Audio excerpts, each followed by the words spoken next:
WBBM FM, Chicago. Gum, the refreshing, delicious treat that gives you chewing enjoyment, presents for your listening enjoyment John Lund as Johnny Dollar. Donald Maynard, Johnny. Oh, hello, Mr. Maynard. You employed? No, not a bit. Just closed out a case. Fine. Can you go to New York? Yeah, I guess so. What's it all about? Well, this company insures Maury Productions Incorporated. It's a film television company shooting in New York. The star is Philip Maury. Uh-huh. Well, production stopped last Wednesday. We were notified that Maury had suffered a breakdown and couldn't continue for a while. It's costing us plenty. They've got a pretty big company. Cast and crew are all under contract and have to get paid. Well, what do you want me to do? Well, anything you can. The doctor definitely confirms the breakdown, but he says he's sure it's due to some personal crisis. See what you can find out. See if you can't do something to snap Maury out of it. Okay. Right away, huh? As soon as I pack a bag.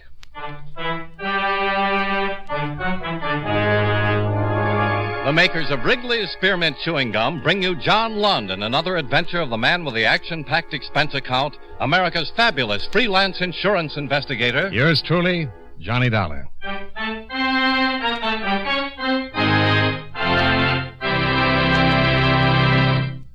Friends, the makers of Wrigley's Spearmint Chewing Gum present these weekly adventures of Johnny Dollar because they know that millions of you enjoy Johnny Dollar. That's true of Wrigley's Spearmint Chewing Gum, too. It's enjoyed by millions, day in and day out. People find that chewing on a smooth, delicious piece of Wrigley's Spearmint Gum somehow makes time pass more pleasantly. Whether you're working, driving, shopping, or just taking things easy, that good, tasty chewing gives you enjoyment and satisfaction. So always keep a package of Wrigley's Spearmint Chewing Gum handy. And whenever you want a refreshing, delicious treat, chew a stick. You'll like it. You really will.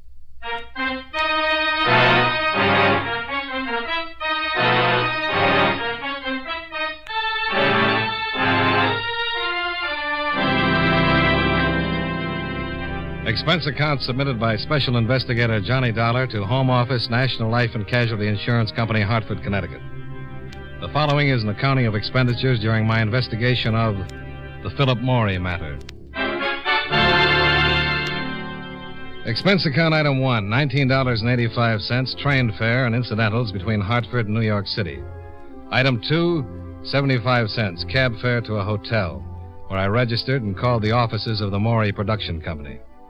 I made an appointment to see Mr. Milton Gradke, the producer. Expense account item 3, 55 cents for another cab to Gradke's well-appointed office on 45th Street. Really, Mr. Dollar, I'm just as concerned about this situation as the insurance company is. In fact, I'm probably a whole lot more concerned. A whole lot. Well, we've got a schedule to meet. We've got a sponsor and a network to account to. And if our star is sick, I just came down to see if I could help. It's a breakdown, Mr. Dollar. Who can help with a breakdown? Are you a doctor? You're a close friend, huh? Yes, very close. I can't do anything. How could you?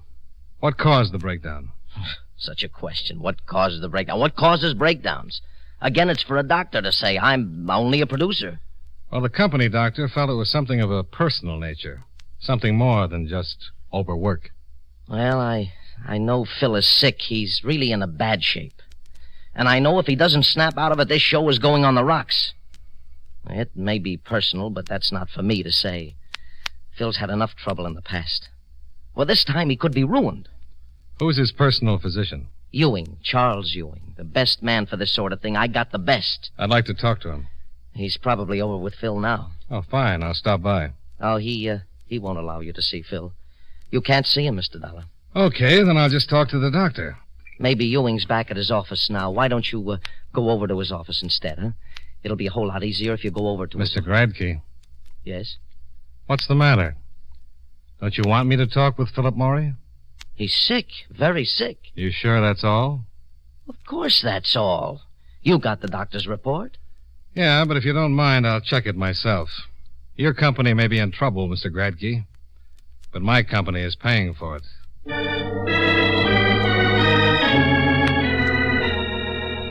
Expense account item 4, $1.25 for still another cab. Philip Maury was residing in an apartment on Park Avenue. I had trouble getting by the doorman, the receptionist at the switchboard, and the elevator operator, but I got by them. I walked down the third floor of the building and knocked on the door to Philip Morey's apartment. Yes?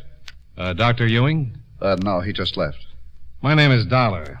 I'd like to see Mr. Morey. I'm sorry, no one can see Mr. Morey. He's quite ill. Who are you? What business is that of yours? I'm a special agent for National Life and Casualty. I was sent here to make a report on Mr. Morey's condition. Then I suggest you talk to Dr. Ewing. Now, wait a minute. Look, I told you that... Hey, Richard. What's the beef? What's going on? Mr. Morey? Yeah? Phil, you better go on back in your room. Why? What do you want, Edward? My name is Dollar, Mr. Morey. Okay. What's it all about, huh? I told him you weren't seeing anyone. Well, He's from the insurance company. I don't want any. You already have it. I just came down here to see if I could help. Wait a minute. I don't want any insurance. I'm a lousy risk. Phil. No. Go on, fella. Beat it, you hear me? Go on. Okay. Don't get rough. You're in no condition. You think so, huh? Look, Mr. Morey, my company got a report that you'd suffered a breakdown. Yeah. Well, good for them. It looks to me more like a 90-proof breakdown, and it smells like it, too. Well, what's it to you? Plenty. My company's paying a lot of money while you're laid up. As long as it's a legitimate illness, they're obligated to keep on paying. And if I'm just drunk? I doubt if my company would think kindly of you, Mr. Morey. Well, isn't that just too bad? Mr. Dollar, he didn't start hitting the bottle until last night. Just forget the excuses. Just drop it. And you get out of here now, huh? Go on, get out. Okay. And tell your stinking company I'm going to stay drunk until we have another blue snow. Okay? It's fine with me. I'll send you a sled with a coffin on it. I was supposed to help Morey straighten himself out, but this wasn't just a breakdown. He was boiled to the eyebrows. And if you could go on past performances, it was an odds-on bet he'd stay that way. Expense account item 5.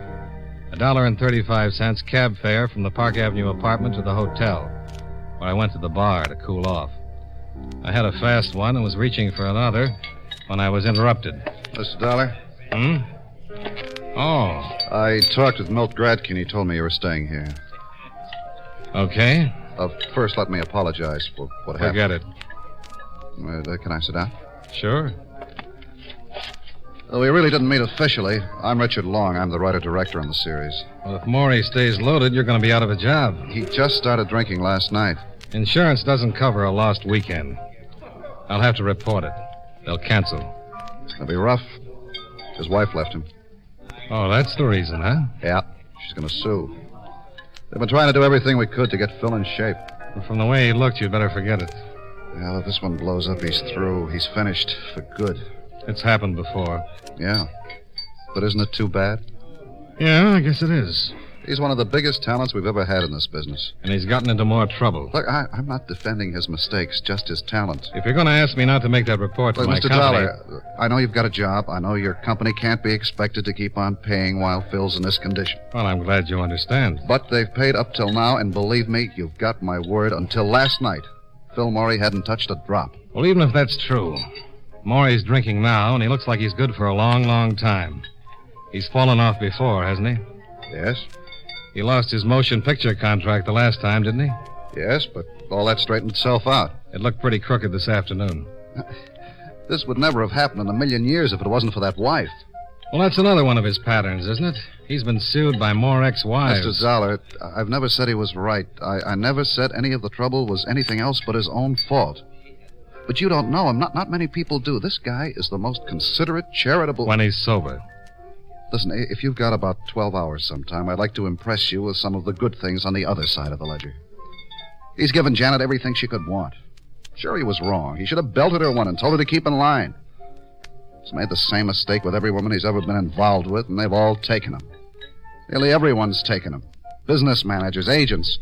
You think them up, and they've had their fingers in the pie. For a while, it was a pretty big pie.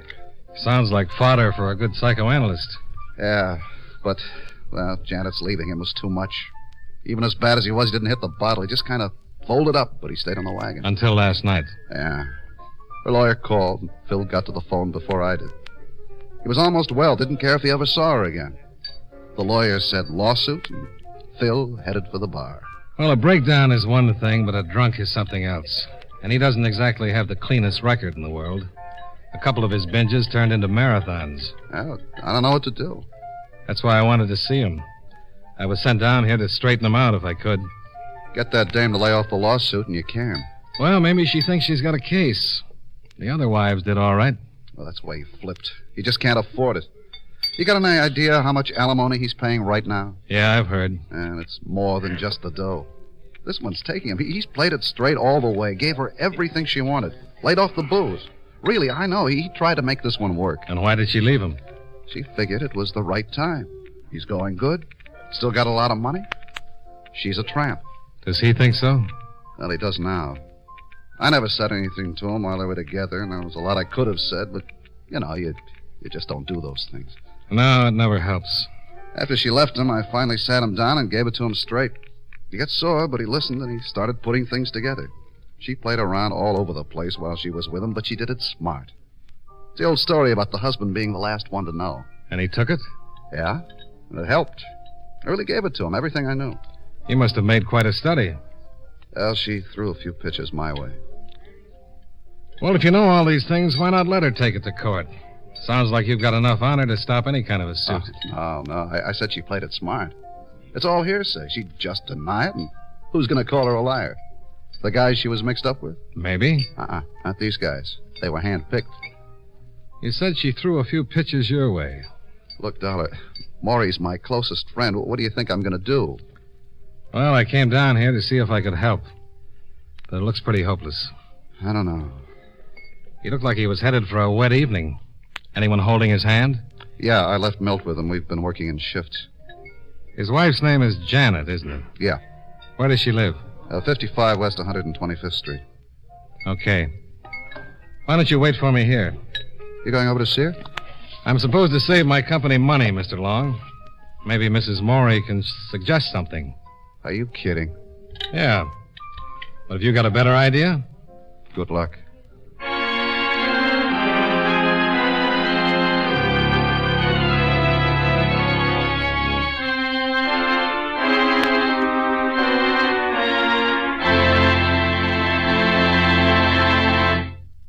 Friends, Wrigley's Spearmint Chewing Gum is a refreshing, delicious treat you can enjoy just about any time.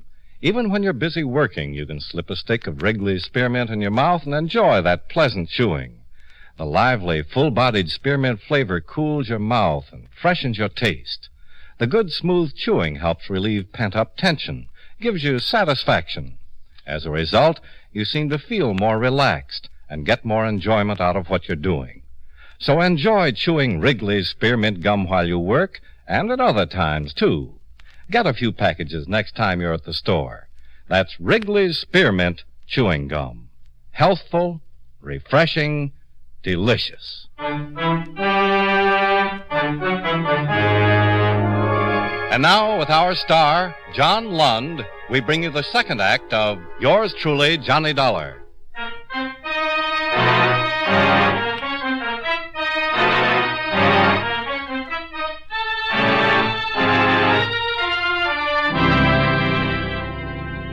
I left Long in the hotel bar and ran up expense account item 6, $1.45, for one more cab to take me to Mrs. Philip Maury's apartment building.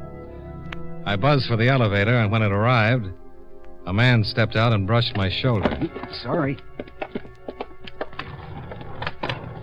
I'd seen him before someplace.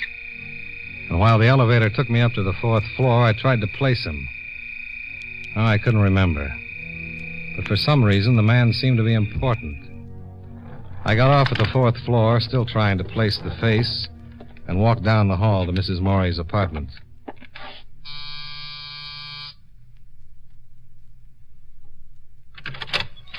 Yes. Mrs. Maury? Yes. My name is Dollar. I'm a special investigator for National Life and Casualty. Insurance? Yes. Well, I'm sorry, but I... My company insures your husband's television production. Oh, You mind if I come in and talk to you? no. Come on in. I don't quite understand, Mr. Dollar. Mr. Dollar. Sit down, please. Oh, thanks. My husband's production company is insured? That's right. Insured for what? Oh, accidents, illness. Oh. Well, how'd you find me? Mr. Long. I see. I have to make a complete investigation, Mrs. Morey. You see, when your husband was taken ill, Taken ill? well, that's the report that was turned into the company. Well, I guess you could call it that. What would you call it? He's plastered. You know what that means. I sure do. I left him. I'm going to get a divorce. Well, aside from your personal differences, if your husband is just drinking, if that's the reason that production has been held up, my company will cancel his insurance. So? He won't be able to get insurance from any other company. Look, Mr. Dollar, do you know anything about Phil? Well, just what I've read. Well, that's been bad, all right, but you've got to live with a guy to really get the full effect. You wouldn't believe it. Well, I understood he's been a pretty good boy until recently. Why don't you go talk to my husband? I saw him earlier today. How'd you like it? It was a little tense. Was he sober? Not even close. Well. But I understand he just started drinking. Oh, that's dandy. Do you think they're going to tell you that he's been blind for the last month? You can take my word for it. He's no good. I tried. I was number 4, and I certainly tried to do everything I could to make it work. Well, if it was that bad, I can't blame you. But this will ruin him. He was ruined the day he was born. Oh, he'll get along.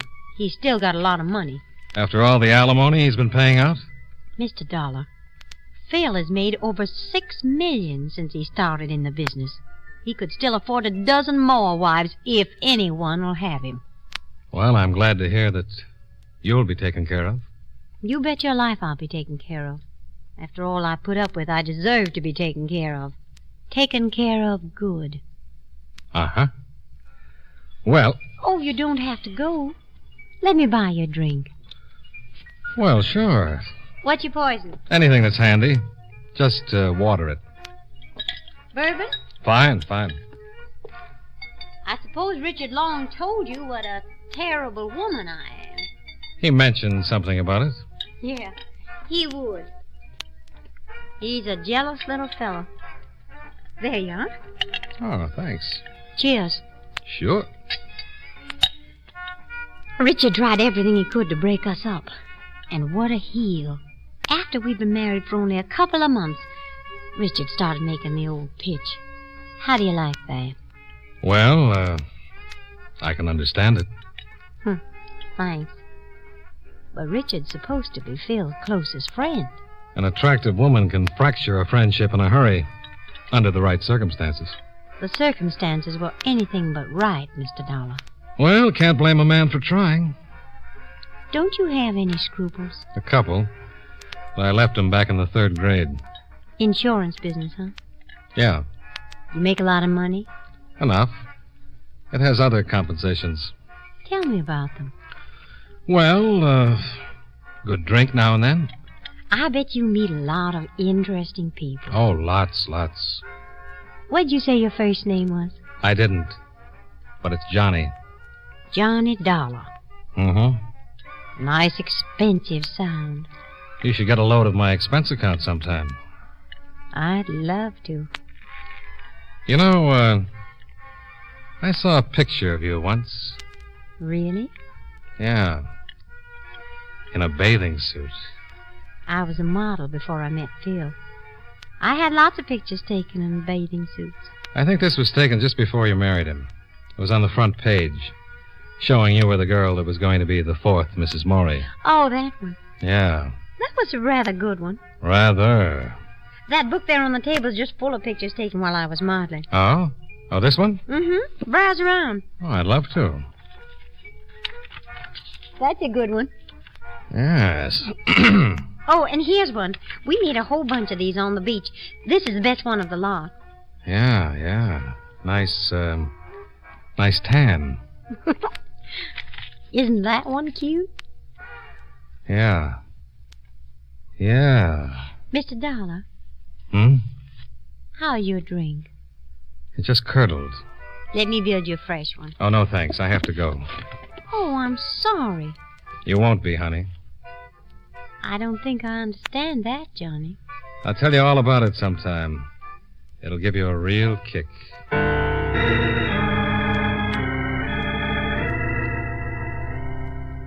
I left Mrs. Morey looking a little worried. And whether she knew it or not, she had a right to be. In one of the pictures she's shown me, I'd spotted the man I'd bumped into coming out of the elevator. And I remembered who he was. Expense account item 7, $1.45. Cab fare back to the hotel, where I told Richard Long about the man in the picture. Eugene Sweet. Ever heard of him? No. I couldn't remember until I saw that picture. There was a big case in L.A. He was convicted and sentenced. Did 3 years for forgery. I was in on the case. Sweet. No, I don't know. And there was a girl mixed up in it. Janet? No. But it was an interesting setup. Sweet introduced the girl to a wealthy old man. The girl married the wealthy old man. Now, it seems the girl would have Sweet sign her husband's name to a check, then she'd fill in the amount and cash it. Not big checks. But after about 4 years, they added up. Well, a man named Swift introduced Phil to Janet. I never did like him. He used to hang around all the time. Phil got tired of him in a hurry and gave him a bounce. What did he look like? Oh, he was tall, kind of greasy around the edges, weighed about, about as much as I do. Where does he live? I don't know. I've only seen him a couple of times since Phil got rid of him. Why, you think Swift might be this Sweet or whatever his name is? Well, it's a long shot, but you never know. I guess I could find out. Milt might know. Would Janet? Sure. She might. Why don't we ask her? Yeah. Why don't we just go back to her place and you have a look at that picture book? I'm with you.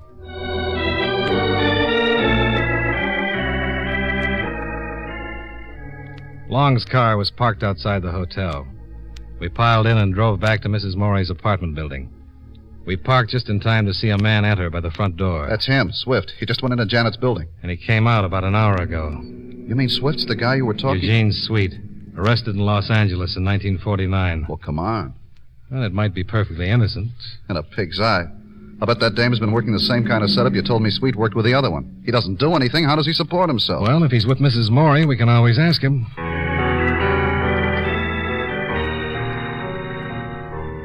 We went into the lobby and waited for the elevator to come down.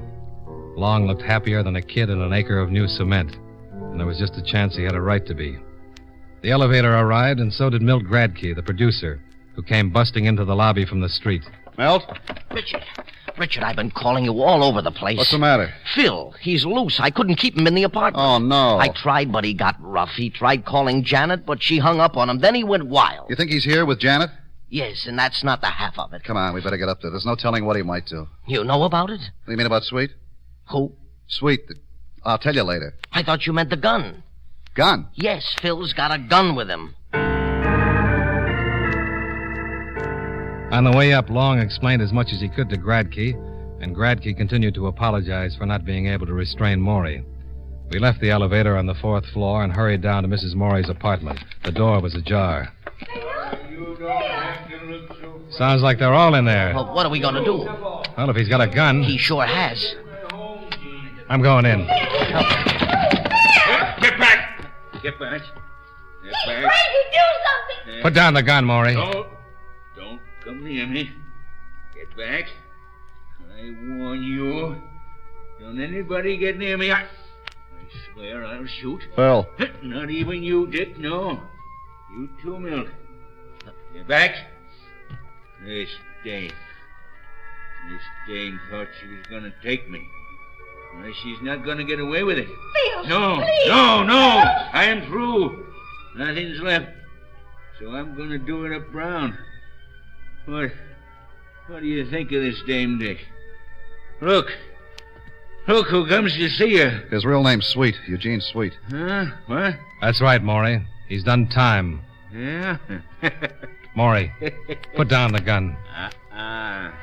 It's a better than even bet that your wife's been pulling a fancy bit of hijacking, Miss Sweet. Huh? That's right. Tell him about it, you little tramp. Yeah. Tell me about it. Look, Phil. I want the whole thing. How did you take me? Come on. He introduced you to Janet, didn't he? Yeah. Yeah, he did. They had it all settled. She marries you, sticks around for a while, and Sweet, being a good forger, signs your name to some checks. Tell him, Janet. Yeah? Phil. Phil, look, you didn't do wrong. You did everything right. For goodness sakes, Phil, nobody's going to blame you now. Only put away that gun. Put it down, Mr. Maury. Say back. Mr. Maury, Yeah? these two men have a lot of belief in you. They think you can straighten out in spite of everything that's happened. Now, nobody's going to blame you for anything unless you use that gun. Frankly, what happens to you doesn't make any difference to me. It doesn't make any difference to anyone. It does to these two guys. Why don't you start thinking about somebody else for a change? Let's see you prove you're worthy of their friendship. Stay away. Give me that gun. Now, come on. Yeah. You're not whipped. Everybody gets in a slump now and then. Come on.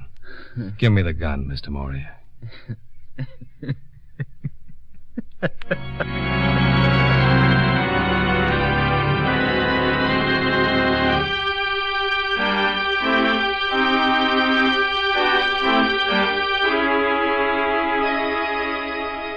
By the time the cops got there, Janet and Sweet had told me the whole story. They admitted cashing forged checks to the tune of $300,000. And that wasn't counting what Maury had given her legally. If I hadn't recognized Eugene Sweet, Janet would probably have won a nice settlement to go along with everything else. Maury had written so many checks he never would have noticed the extra ones. Oh, he was a setup. He spent money hand over fist, and his business manager would never think a dozen small checks a week were forged.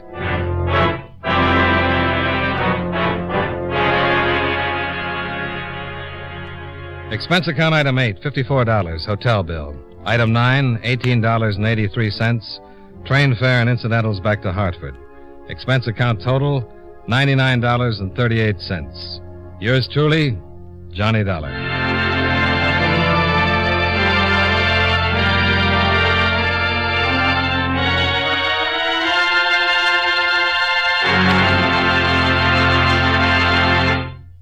Remember, friends, Wrigley's Spearmint Chewing Gum is a refreshing, delicious treat you can enjoy just about any time.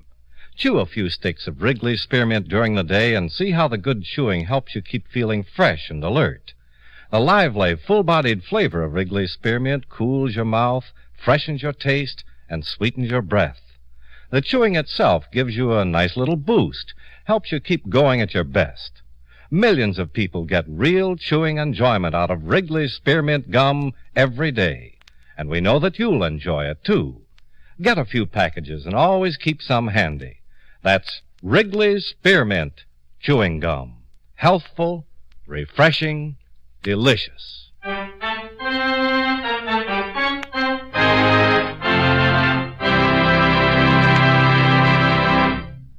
Yours truly, Johnny Dollar, brought to you by Wrigley's Spearmint Chewing Gum, stars John Lund in the title role and was written by Blake Edwards with music by Eddie Dunstetter. Featured in tonight's cast were Joe Duvall, Sidney Miller, Hy Averback, Bill Johnstone, and Jeanette Nolan. Yours truly, Johnny Dollar, is produced and directed by Jaime Del Valle.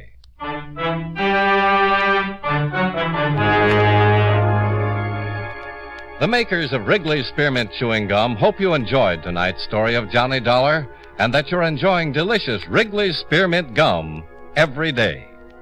This is Charles Lyon, inviting you to join us again next week at this same time when from Hollywood, John Lund returns as... Yours truly, Johnny Dollar.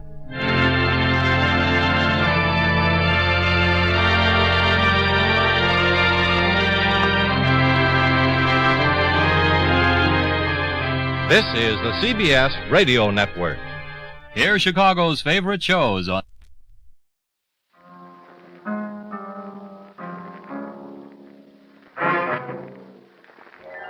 Time now for yours truly, Johnny Dollar.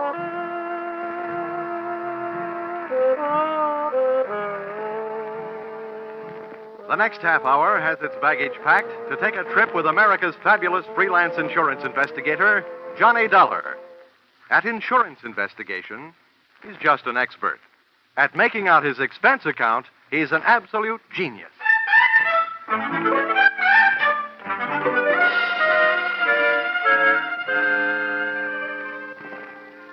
Expense account submitted by Special Investigator Johnny Dollar.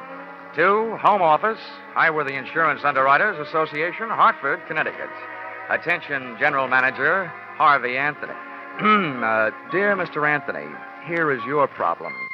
The following is an accounting of my expenditures in the case of the $100,000 legs, or who put your company out on the limbs. Expense account, item 1, $60. $20 across the board on a losing horse I was rushed into betting on when you had me paged on the public address system at the racetrack. This is Harvey Anthony, Dollar. Thanks for calling back so soon. Now, when they paged me, they said it was an emergency. It better be. Why? What's the matter, Dollar? This is my day off. And if I know you, this call is going to make it an off day. If I know you, my friend, you won't mind this assignment. I want you to go out to Hollywood. Act as a bodyguard for a big movie star, Marilyn Major. Oh, not a bad body to guard. What's the deal? We've issued one of those publicity policies. Insured her legs for $100,000. Policy will only be in effect for 48 hours. We want you to stick with her. Just see that she doesn't get mixed up in any hockey games. I get it. She's been notified, so she expects you. Now, when do the 48 hours start? Tomorrow noon. Can you make it? Yeah, with the help of American Airlines. Got enough cash with you to buy your tickets? About that, I'll know right after the next race. I'll call you from Hollywood.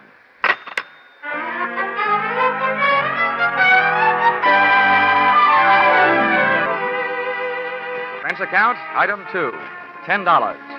Borrowed from a friend. Taxi fare from the racetrack to town, where I cash check to pay, item 3, $186.13. Plane fare, Hartford to Hollywood. Item 4, $350. Cab fare, Los Angeles Municipal Airport to the home of the insured, Miss Marilyn Major, at the Horizon View Apartments on the Sunset Strip. Tip to driver, $1. Miss Major's apartment had the best view of the horizon, it being the penthouse. But her outlook was anything but rosy. I found the apartment door open. First I looked in, then I went in.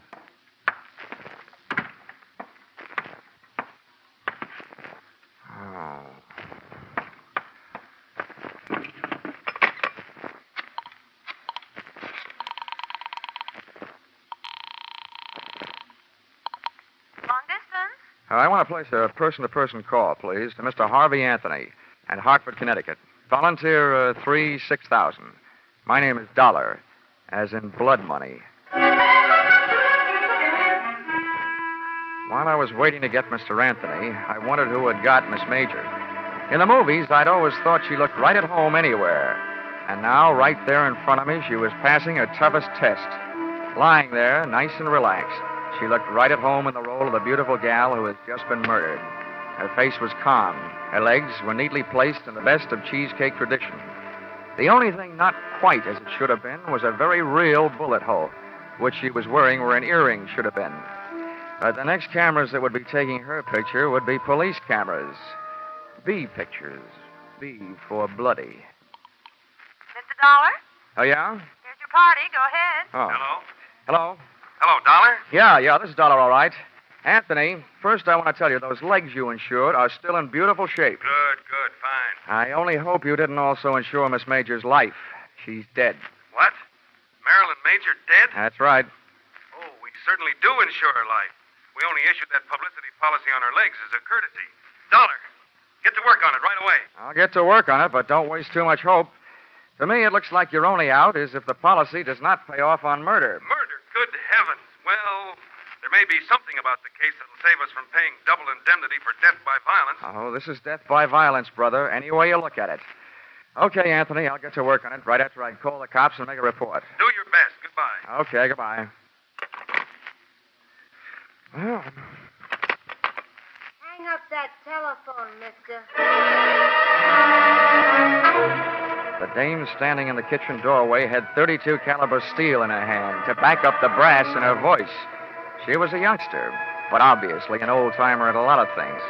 Her hair was the same color as the murdered woman's, smoke blonde, and her dress was tobacco brown, and round and firm and fully packed. I said put down that phone. Yeah, sure, okay.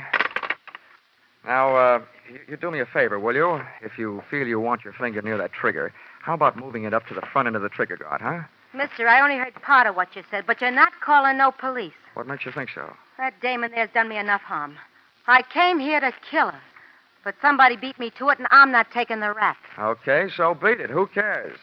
Then I'll call the police. Somebody's going to eventually. Before I go, I'm finding a few things and taking them with me. Now, come on, get up on your feet, mister. You're coming with me in the bedroom. Okay, don't get excited. Okay, mister. Over against that wall with your face in close and your hands straight up. Come on, move. All right. You learn this at the movies or by watching your friends work? Don't be a wise guy. I'm not as dumb as I look. Now, hold still. Look, sister, by this time I shouldn't still like you well enough to warn you, but what you're doing right now will get you in plenty of trouble, even if you didn't commit this murder. I'll take that chance. If you don't get picked up for larceny, they'll still get you for tampering with evidence. As far as the police are concerned, at the scene of a murder, nothing gets touched. They like it that way. What I'm taking won't even be missed. There are plenty more here just like him. That's all she's gotten here. Love letters from men. Who are you covering up for? Your boyfriend? It's none of your business, mister, but it's my husband I'm covering up for. Well, then you're just plain nuts. If he knew her, they'll find that out. And then if they want him, they'll find him. Yeah, and they'll find him dead. Huh? My husband committed suicide over that no good dame this morning. Oh. No, I've had enough out of you. Back up. 2 steps. Okay. Now get over there and into that closet. Come on. Too bad. What's the matter? I always feel sorry for a sucker. I felt around in the dark. It was a small closet. That meant not much air. That meant doing something about it. I took my fingernail file, stood it on edge, and slipped it under the door, pressing down the nap of the rug. I did the same with my fountain pen. That would at least allow a small supply of air to sneak into my stuffy little cell. And then I glued my ear to the thin wooden panel that separated me from the bedroom. It wasn't long before my captor apparently completed her search. I heard her pass the closet door and head for the front room.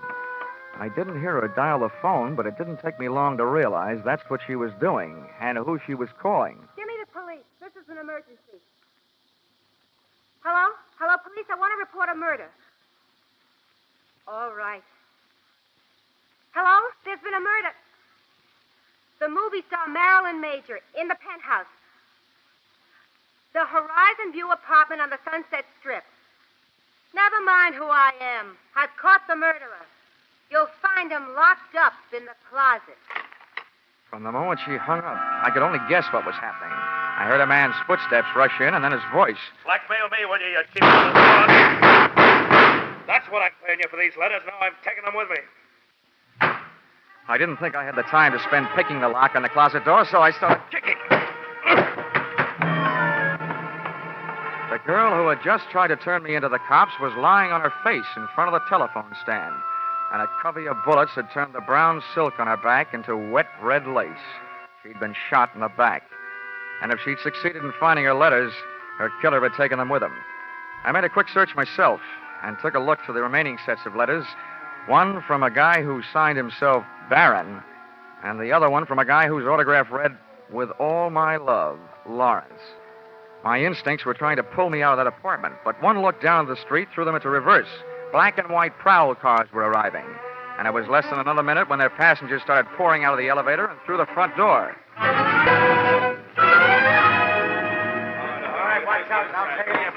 All right, come around. It's in the bedroom closet, boys. Make sure you don't stand in front of that door. Okay, Lieutenant. Never mind the closet, Lieutenant. It's empty. I kicked my way out. All right, let's see your hands. Get them up. I swear I'm going to buy some stock in a gun company. Everybody's got them. Miller, get around behind him. Check him for weapons. Yes, sir. He's clean, Lieutenant. Okay.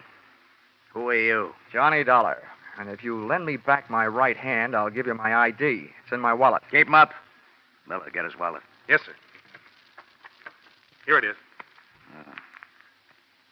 Insurance, Dick, huh? Please, I'm a freelance special insurance investigator. It sounds better. Keeps my price up. Hartford, huh? Well, what's your story? Well, first, I'd like to go on record as saying I didn't commit either one of the murders. Either one? What are you talking about? Well, this one here is the girl who phoned in the report that brought you here. The one she was talking about, Marilyn Major, is lying just as dead on the floor in the bedroom. Miller, get in there and take a look. Yes, sir. While he's looking, you keep on talking. Okay, I'll start from the beginning. I was sent out here by Highworthy Insurance. They just issued a policy on the legs of that dame in the other room. $100,000. Publicity stunt. I was supposed to protect their interests. What do you mean by that? Well, what do you think? I was supposed to see that she didn't attempt any Hindu fire dances or try walking any tightropes during the next 48 hours. Well, your worries are over in that department, at least. What else? When I got here, the door was open. I walked in and found her, dead. Any way to prove that? Any witnesses? Just one. She's lying there behind her. Uh-huh. Over the phone, she accused you of the murder.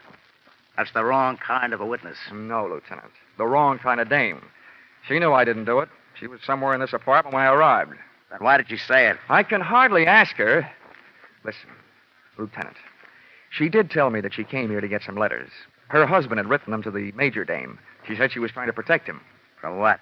Who knows? Maybe she just wanted him arrested in peace. The guy committed suicide this morning. We can't check your story with him, can we? You've got a lot of dead friends. How did this one here get that way? I'm not sure. While I was in the closet, I heard her call you. And then a man came in and yelled something about blackmail at her and shot her. And naturally, he had disappeared by the time you kicked your way out of the closet. That's right. This story of yours may win some kind of a prize, Dollar, but not for me. I'm not a judge. That's one thing in my favor. Hey, Lieutenant, I got something. The dame is dead, all right. And look what I found in that closet.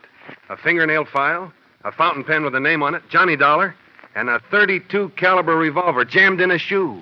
Well, Dollar, that combination puts you in a kind of jam, too. Look, Lieutenant, I think I can make you see things my way if you let me go through my story once more. I was sent out here by Highworthy Insurance Underwriters.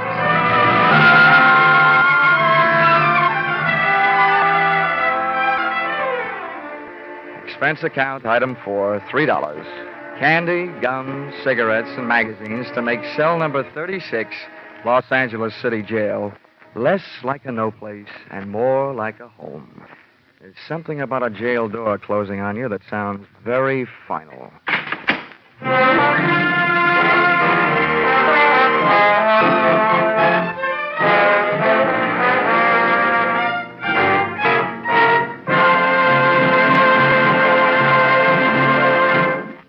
In just a moment, we'll return to the second act of Yours Truly, Johnny Dollar.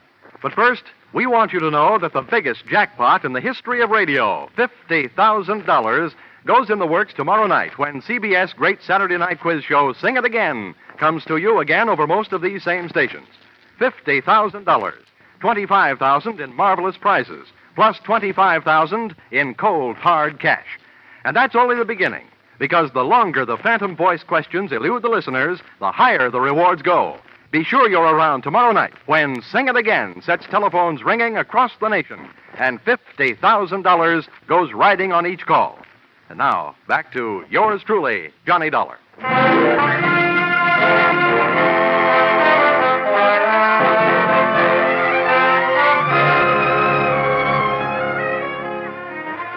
When I accepted this Hollywood assignment, I visualized spending much of my time gazing upon bars, but not the kind offered by cell number 36.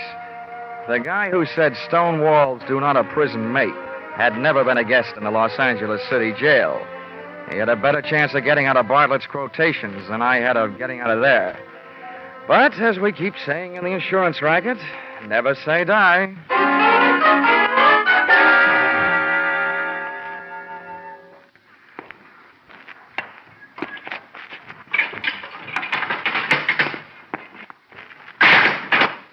Well, Lieutenant Roach, what are you in for? I've heard tell the boys around headquarters have a very funny joke about roaches in jails. But that's not why I'm here. Sit down. Make yourself uncomfortable. Thanks. I can't offer you a mint julep. The closest I can come is a spearmint lifesaver. Oh, thanks. This kind of zero is a pleasure after facing the kind we're up against. Huh? So for $1, all we've got to go on is you and a mess of evidence we haven't as yet been able to trace down to its rightful owners. Oh, incidentally, about that gun we thought might be yours. Oh, don't tell me you're going to give it to me as a birthday present. It was the weapon used to kill Marilyn Major, all right. The paraffin test we took on your hands let you out. You haven't been firing any guns lately. Does that mean you've come here to escort me to the front door? No, not so fast. We do want to know what your fingerprints were doing all over those 2 bundles of love letters we found. I'm going to have to learn to pick things up with my knuckles. Lieutenant, I just had a natural curiosity as to who killed the cat. The only difference between us, Roach, is that your curiosity is official. How far did you get? Not far enough. Didn't take much figuring to know that Miss Major has been playing a high-class badger game. All the perfume in the joint couldn't cover up the smell of blackmail. On top of that, we found the 2 batches of letters that you'd been messing around with. One signed Barron, the other signed Lawrence. Those the fire department should be handling. Oh, yeah. Oh, and remember, there's probably a 3rd set floating around. Why do you say that? I'm not an eyewitness to this, only an ear witness. But from what I could hear inside that closet, the dame who came there looking for her husband's letters found them. And she called you to turn me in. Mm-hmm. On her way out of the apartment, some guy came in, mistook her for Marilyn Major, and shot her in the back. When I kicked my way out of the closet, those letters of hers were gone. So, figures the murderer grabbed the letters out of her hand, thinking there was some he'd written. Uh-huh. Then in your file, the killer was either that Barron fellow or the other one, Lawrence. Lieutenant, in my file, they're both murderers. It's just a question of who killed whom. The guy who killed Marilyn Major certainly wouldn't have come back to kill her again, would he? In this town, you never know. Look, Lieutenant, I got a 2-way stake in this thing. One, to get my name cleared. The other, to get my job done. And I'm in a hurry. I imagine you are, too. Well, Marilyn Major was a big name. That means we'll soon have newspapers burning under our seats. We're in a hurry, all right. Okay, then listen. If I were either one of those murderers, and I know that the police probably had a handful of letters that could send me to the gas chamber, I'd head for the border. Yeah? But if I thought an outsider had them, somebody they might be able to buy off or scare off or beat off, then I'd go find that guy. Well? Let's bring this thing to a head in a hurry. Run a story in the papers. Tell them you released me. Tell them I escaped. Tell them anything. Just so long as you tell them that you suspect that I have those letters hidden someplace. Well, if you don't mind taking the chance of having 2 murderers gunning after you, we certainly don't. Oh, I mind. Believe me, I'm not doing you any favors. It's just that I'll feel safer in my own hands. Okay, Mr. Pigeon, you got yourself elected. We'll publish that story. Then we'll let you fly the coop. Good enough. Just make sure that you give me plenty of fighter cover. Expense account, item 6, 7 cents. Purchase of newspaper, an extra edition that hit the street about a half an hour before I did. Item 7, $5. A big square meal to make up for the ones I'd missed, ignoring the little round beans while a guest of the city. Seeing the lieutenant's fiction in black print on the front page of a newspaper almost had me believing it. There was my picture, big as life. And when those birds set up a pigeon, they made sure everybody would know the location of his roost. Firmly planted high in the story was the name of the hotel into which they had registered me, and to which I was under orders to proceed immediately.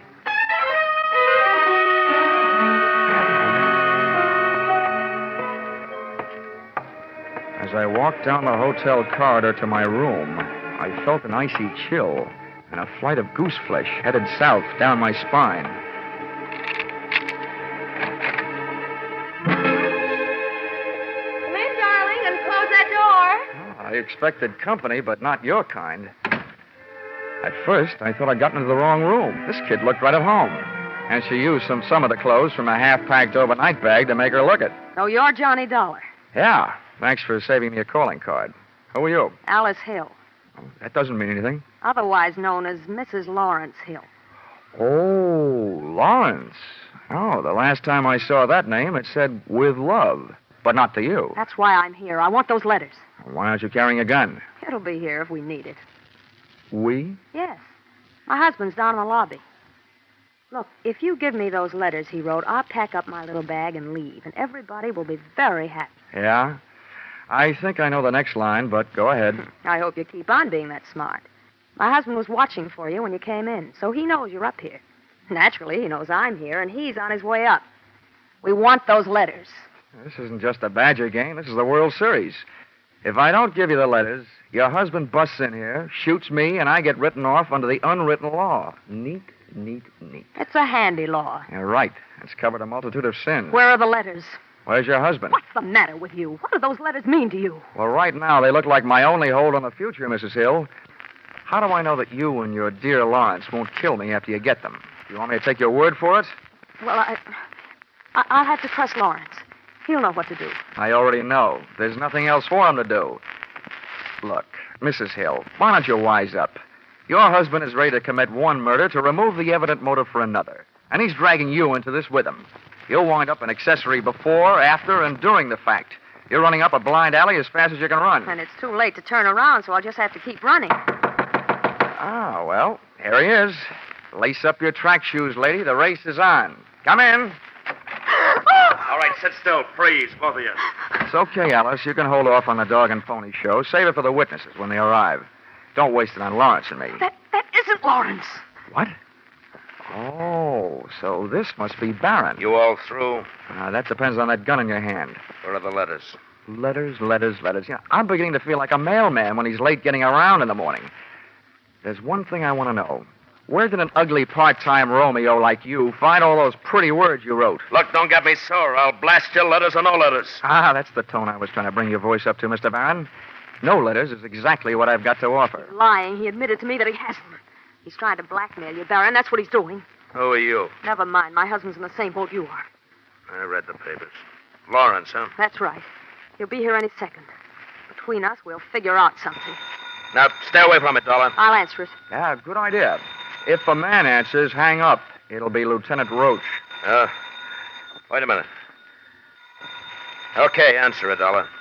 But the first wrong word fires this gun. Oh, you can believe me. Nothing but right words are on the tip of my tongue. Hello? Whoever was on the other end of the line decided not to talk and hung up. So I started an imaginary conversation with Lieutenant Roach of Homicide. While I was talking, I was thinking. Barron's voice was the voice I'd heard when I was locked in the closet. That made him the guy who shot the girl who turned me in. By the process of elimination, Lawrence Hill was elected murderer of Marilyn Major. During my talk, which made no sense, and my thoughts, which made plenty of sense, I was checking the length of cord on the phone. I needed Barron a little closer, so I started tossing enough dangerous words into the mouthpiece to draw him closer, threatening me with his mutters, his looks, and his gun. He moved into range, and I moved into action. I heaved the base of the telephone straight into his face. I moved in with my knee right after it. Stumbled back, letting go of the gun, which I kicked under the bed. Then I made a break front out of the dresser next to the bed, using his head to break the front. The water from the cracked-up pitcher hit him in the face, but it didn't do him any good. Hey, get out from underneath there. Get away from that gun. Come on. Well, I got a hold of your ankles. I got a good mind to do this thing right and heave you out the window. Let go of me. Come on now, stand up. You. All right, how much do you want? We don't want any trouble. Just let me out of here.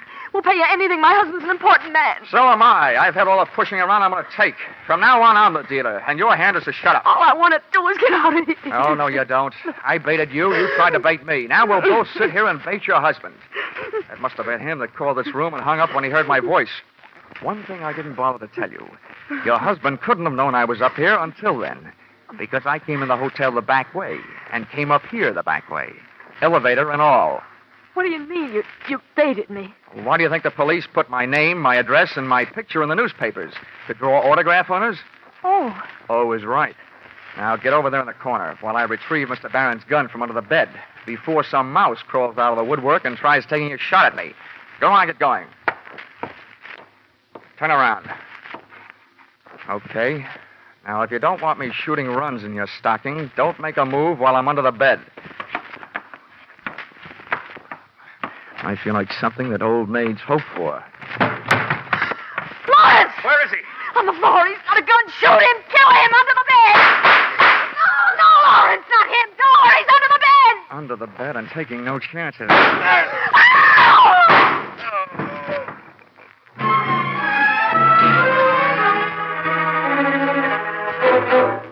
Listen, Roach, you may be a lieutenant to the police department, but to me, you're just a big, fat private. Now, calm down, Dollar. I don't mind setting myself up as a pigeon, but you promised me protection. Where was it? Temper. Now, who's who here? Let's get these stiffs sorted out, then we can talk. There's only one stiff. The other one, the one near the door, is Lawrence. He's only wounded. I had to shoot his pins out from under him. He came crashing in and killed Barron by mistake. That's Barron over there by the bed. Ah, another case of mistaken identity? How did he miss you? I happened to be under the bed at the time. Oh. And I wasn't hiding. No? I was looking for a gun, and I found it, and I used it. And if I had one right now, I'm not so sure I wouldn't use it on you. You still haven't told me why you left me here alone, holding the sack all this time. I'll tell you why. And I guess it was our fault. The men I had posted in the lobby didn't see you come into the hotel. Well, how do you like that? Johnny Dollar. Wise guy. Huh? Lieutenant, I got some news for you. Just to make sure I was taking no chances, I came in the back way.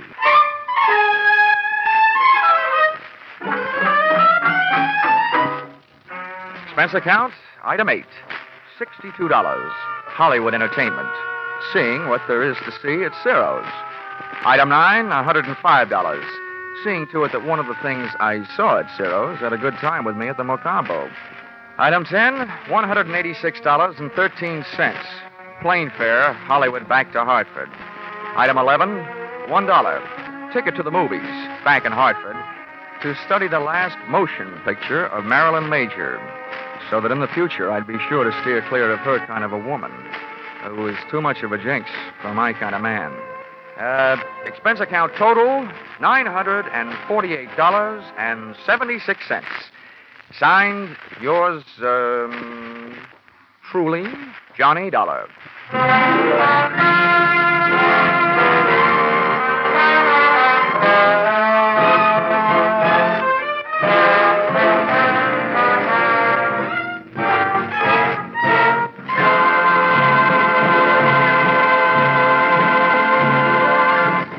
In keeping with the Easter season, you'll hear a different kind of story on CBS Gangbusters tomorrow night.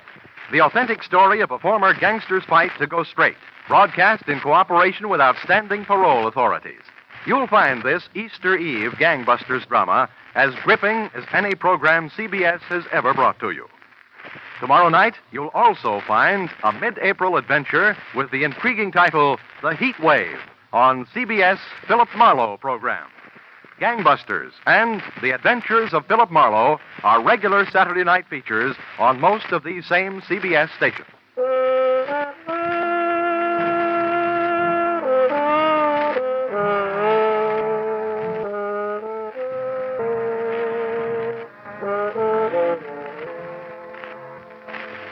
Listen in again next week when CBS brings you yours truly, Johnny Dollar, with Charles Russell as Johnny. Written by Paul Dudley and Gil Dowd with music by Mark Warno, yours truly, Johnny Dollar, is produced and directed by Richard Sandville for CBS, the Columbia Broadcasting System.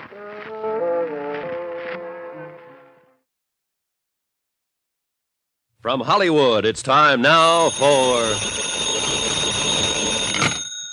Johnny Dollar. This is Charlie Burton, Mr. Dollar. Oh, yes. Was hoping you'd come out of seclusion. Seclusion? I arrived in Ensenada at 4 o'clock this afternoon. It's now 10 p.m., and I still haven't been able to see the man I'm supposed to protect. I did not invite you here, Mr. Dollar. I do not need any protection. Well, my insurance company doesn't agree with you, and they've got $500,000 riding on your life. Look, my life has not been threatened. That note was a mere bit of buffoonery perpetrated by one of those nearest and dearest to me. One of those to whom I have unstintingly devoted my Oh, entire... knock it off, Burton. I know the good old lovable Charlie legend, and I've seen your TV show. Well, naturally. Look, are you going to talk to me, or do I wire my company to cancel your policy and notify your sponsor that you've refused to cooperate with us? Mr. Dollar, you may come down to my room in 10 minutes. I'll be there in an hour, Burton. You wait on me for a change.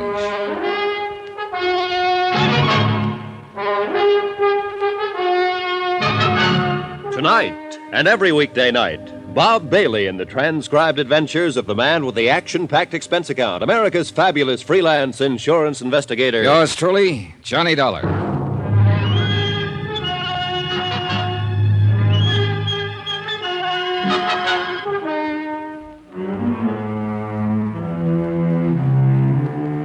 From Special Investigator Johnny Dollar, location Ensenada, Mexico. To the Home Office, Union States Casualty Company, Hartford, Connecticut. Assignment, The Laughing Matter. Expense account continued. Item 5, $1.40. Taxi from the hotel in the village to the Commandancia of Police on Frente Avenue. I wanted a rundown of one of the maids at the hotel, a girl named Velena Morales. I'd seen her on the hotel terrace shortly after dark near Charlie Burton's room. Seen her arguing with some man who'd managed to slip away from me in the darkness.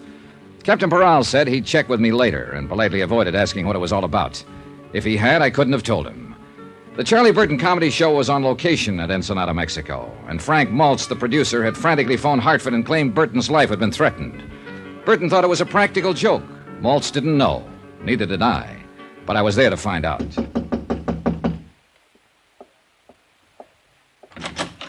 Hiya.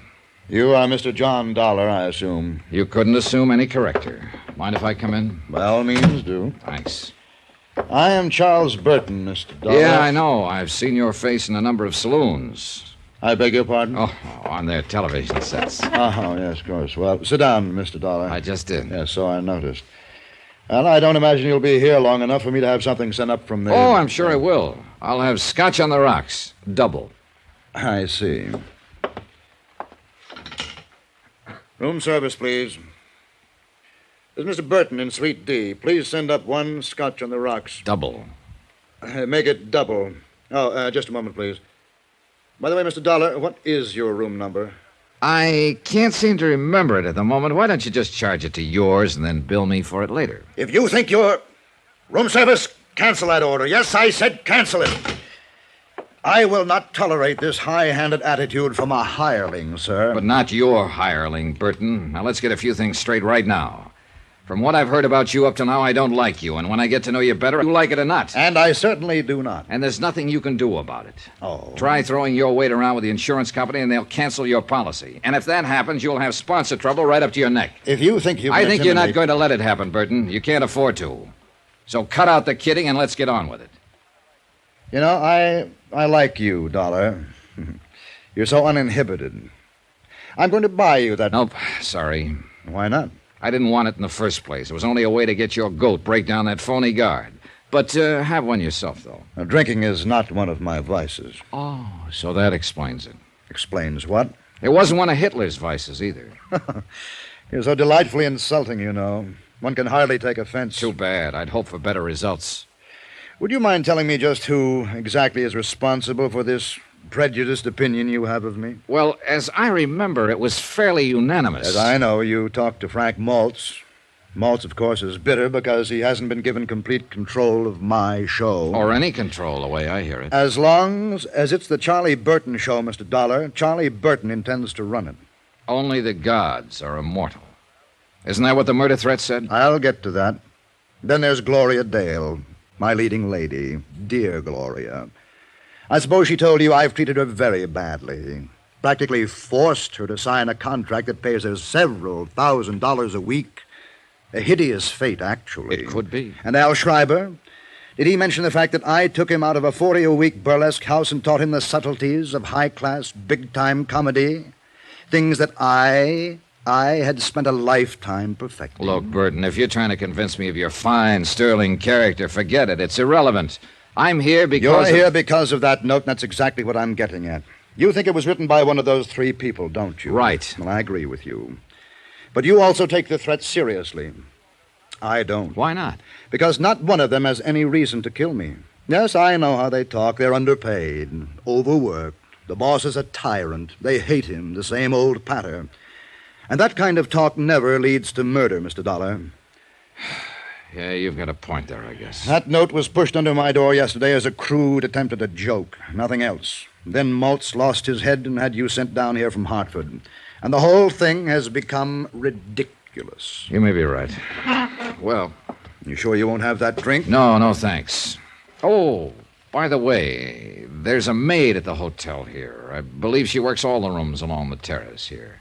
A small girl, very pretty, with short curly hair. Oh, yes, Valina. Well, you've noticed her then? Oh, quite. I find her utterly charming. Would you happen to know whether she's married? I really didn't bother to ask. Does it matter? Not to me, but it might to her husband. You are determined, aren't you?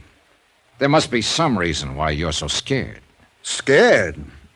You do have a preposterous imagination. Good night, Mr. Dollar. It wasn't my imagination. Burton was scared, or worried, or upset. At any rate, something was bothering him. But at the moment, he was covering up for some reason, and there was nothing more I could do to push him. So I gave up for the time being and went back to my room. But I wasn't ready for sleep, and the terrace outside my windows lying empty in the moonlight seemed inviting. And even more so, the sound of breakers 100 yards beyond. I followed a winding path through the hotel gardens and came out into Sandy Cove. And there I found her, Gloria Dale, sitting on the sea-worn rocks by the water's edge, with a bottle beside her, getting quietly drunk. You've discovered my guilty secret, Mr. Dollar, and I've only got one glass. It's that or the bottle. I'll share the glass with you, if it's all right. Sure. There you are. Thanks. Here's to the moon, people. They seem real close tonight, don't they? Yeah, they'll be dancing out there on the water by midnight. I think you're as crazy as I am. Crazier. You're not even in the same league. I'm glad you came.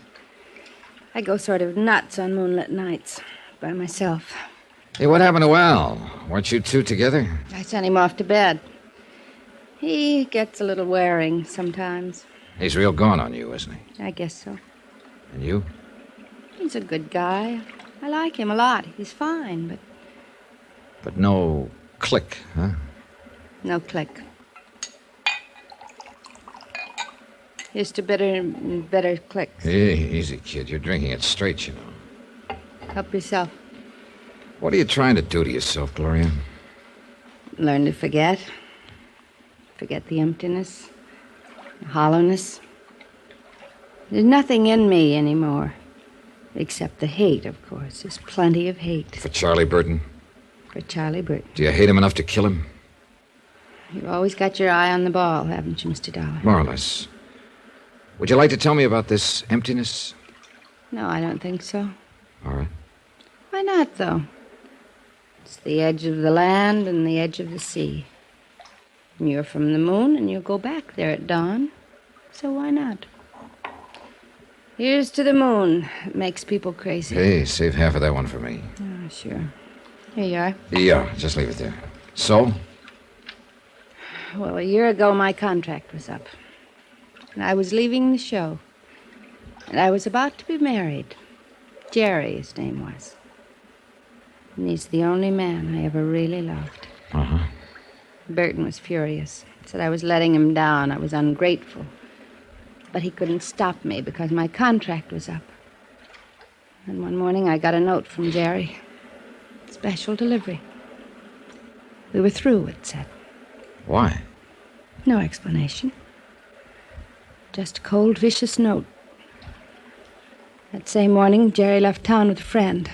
Chartered a plane and went to Canada on a hunting trip. And you didn't find out the reason for it? Later, yes. At the time, I was hurt. I was terribly hurt. I signed a new contract and went on working.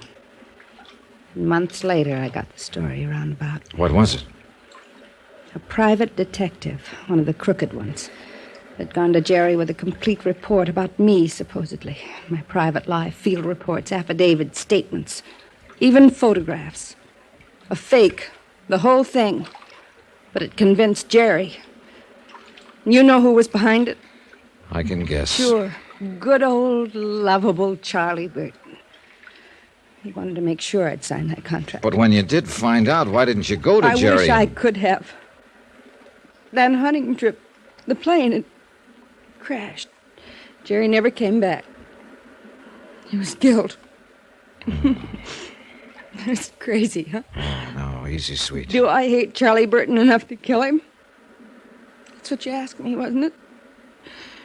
Sure, I hate him enough. 1,000 times enough. Only I haven't got the nerve. So what do? I drink. Gloria. The hotel. Help me get back there. Please, Johnny. Will you take me home?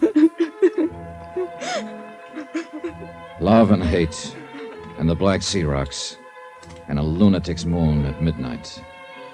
And no help on this earth for a wounded heart but time itself. A tide was rising now, and rising fast. And hidden by the darkness, a wave curled and broke. And time ran out. I lunged out of bed and fumbled in the blackness for my robe and slippers and gun. Yeah, who is it? Charlie Burton. Open up, hurry. Dollar, you've got to protect me. Somebody took a shot at me through my window from the terrace. Oh, it was probably just a crude, practical joke. Joke? Joke? This is no laughing matter. Don't you understand, Dollar? Somebody's out to kill me.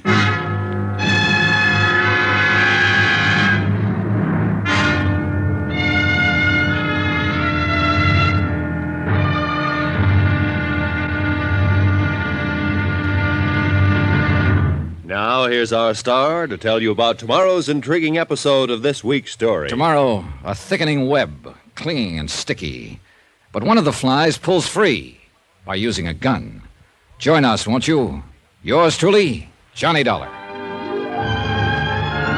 Yours truly, Johnny Dollar, starring Bob Bailey, is transcribed in Hollywood. Written by Les Crutchfield, it is produced and directed by Jack Johnstone. Be sure to join us tomorrow night, same time and station, for the next exciting episode of Yours truly, Johnny Dollar. Roy Rowan speaking.